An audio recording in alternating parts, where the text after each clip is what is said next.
Ciao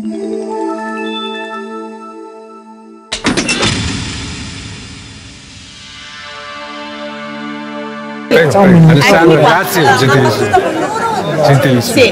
Prego, prego. Sono Alessandra Moretti, ero ufficialmente candidata. Come è andata questa presentazione, questa giornata? Ma bene, direi, sai, partire dalla propria città e soprattutto partire dal municipio dal quale tutto è iniziato, la mia esperienza amministrativa, vice sindaco, assessore a fianco di Achille Variati, beh, anche un'emozione e sento una grande responsabilità perché su di me si è concentrata una grande fiducia da parte soprattutto dei giovani, da parte degli amministratori, e questo mi riempie di orgoglio ma anche di senso di responsabilità. Ecco, questa scelta di fare le primarie è ancora convinta? Alcuni amministratori che abbiamo intervistato prima hanno un po' dubbiosi, un po' la vedono come un pericolo questo discorso. Ma lei è ancora convinta di aver fatto la scelta giusta? Ma noi non possiamo ritenere un pericolo uno strumento così straordinario come sono le primarie, che le abbiamo volute noi e che le abbiamo inventate noi in Italia. Le primarie sono un cammino collettivo, dobbiamo sentirci tutti protagonisti di questo cammino,